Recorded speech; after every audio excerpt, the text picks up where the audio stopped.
What's up, people? I'm Shaggy, the Opinionated Hippie, continuing my deep dive into Santana's studio albums. Look, Santana, he's literally, not literally, but he's the apple of my eye for the duration of this video. I have blepharitis. If you haven't seen my previous videos, my eye's just red. It's not going to go away for months, according to the doctors. Hopefully they're wrong. But I got to make videos because I'm here. I don't feel like going out much because my eye looks all funky and people are out. Whatever. For the duration of this video, Carlos is the apple of my eye. I'm going to continue doing his studio albums. I got the two he made in the 2010s. No, in the 2000s. He only made two, Shaman and All That I Am.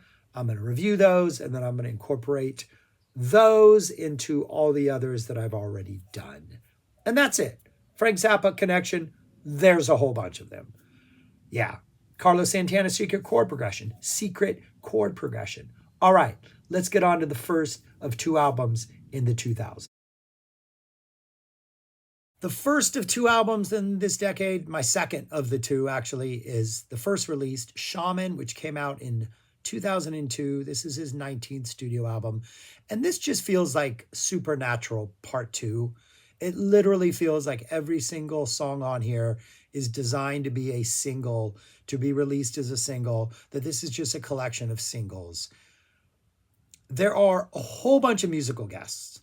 Among them, and this is just, I think, the performers, not even the songwriters, Rob Thomas of Smooth fame, and other things, co-wrote like a bunch of the songs, but musique is on here. Michelle Branch, Seal, Macy Gray, Wyclef Jean, P.O.D., Citizen Cope, Dido, Ozomatli, and Pavarotti. And I think the Pavarotti thing is maybe indicative of what's wrong with this album, because Pavarotti's singing opera and Carlos is playing Carlos.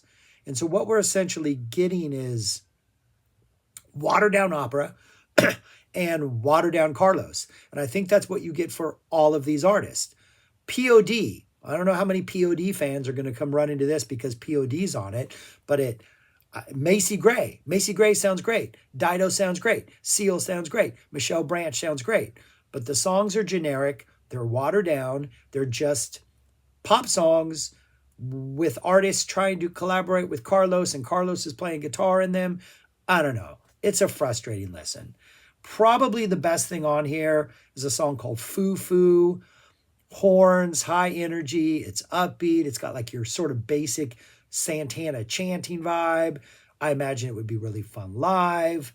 But other than that, the opening of Doma, some pretty good Latin African pop.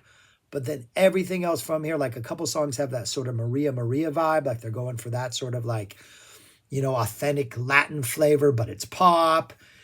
I don't know. I'm just looking at all these descriptions, like Maria Maria template, Maria Maria template.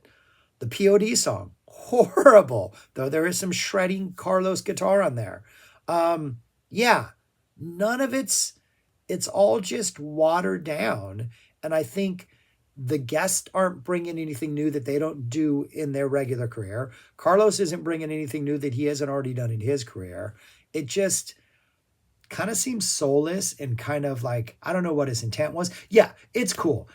An iconic guitar player is collaborating with all of these different musicians. Awesome. I just wish the results were better. I guess that's my complaint. The results just, I think, are frustrating. And really, it's just a pop song with Carlos's guitar and a guest singer. Yeah. The one thing I will say, it doesn't sound bad sonically. Like, we're not in the 80s. We're not in the early 90s. The sound is decent. The singers are good. I do think especially the female singers, and maybe it's just having a female voice that's not like your typical R&B sound that is bringing something. The Michelle Branch, the Macy Gray, the Dido, I think are some of the highlights vocally. Just the songs don't do anything. But yeah, I don't know. Not much here. But that's my number two for this decade, Shaman. And my number one favorite of the first decade of the 2000s is All That I Am, Supernatural Part 3, or Shaman Part 2. This is the list of guest artists on here. Michelle Branch, Big Boy, Mary J. Blige, Steven Tyler, will.i.am, Anthony Hamilton, who delivers, I will say. Kirk Hammett and Robert Randolph on the same track. That's kind of an interesting track, though it's the bass playing on there that I think that stands out. Sean Paul, Joss Stone, Bo Bice, I want to say, right, American Idol winner, and then Los Lonely Boys. It's kind of the same thing. It's like they're aiming for a hit single on every single one of these. I just don't know what to say. It opens up strongly, like the opening track again has this nice African sort of Latin groove, some good organ work. But from there, we just kind of go into this watered down version of what Carlos does, watered down version of what other people do. Big Boy drops some verses that are some bars that I think are pretty good. Anthony Hamilton, the song Twisted, highlight maybe of the entire album. I just think he absolutely sounds fantastic.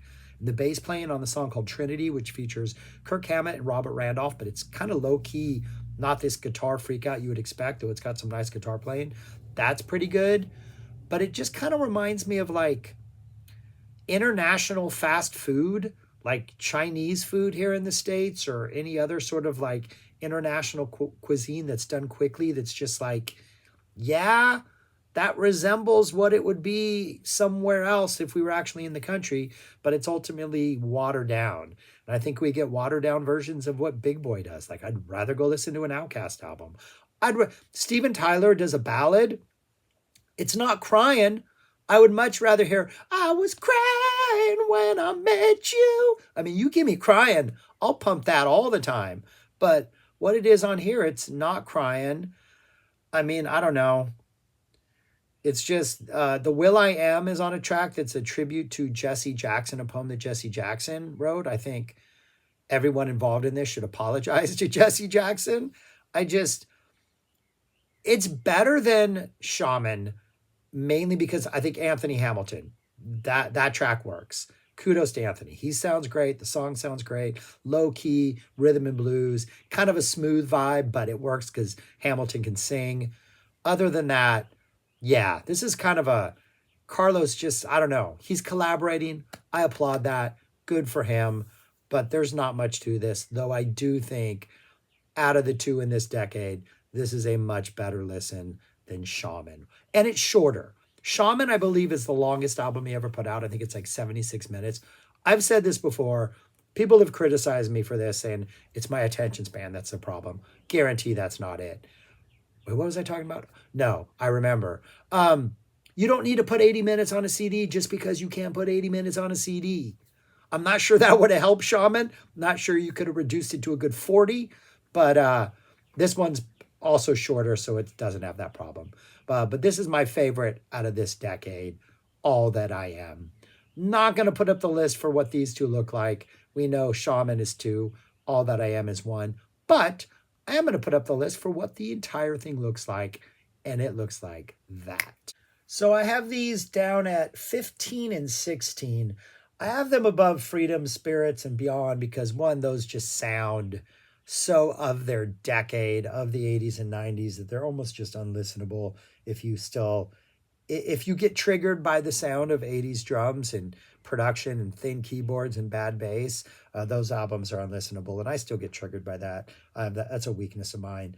So I have them above at 15 and 16, but really, I think once you get past Zabop at number 8, Festival has its moments, I would argue, but those top 8 are really, and I think Zabop also doesn't have its moments, but I think it's more consistent than everything else. And Amigos, I really like Amigos. I will once again stand by that album. I think that's a really fun album with some excellent tracks on it.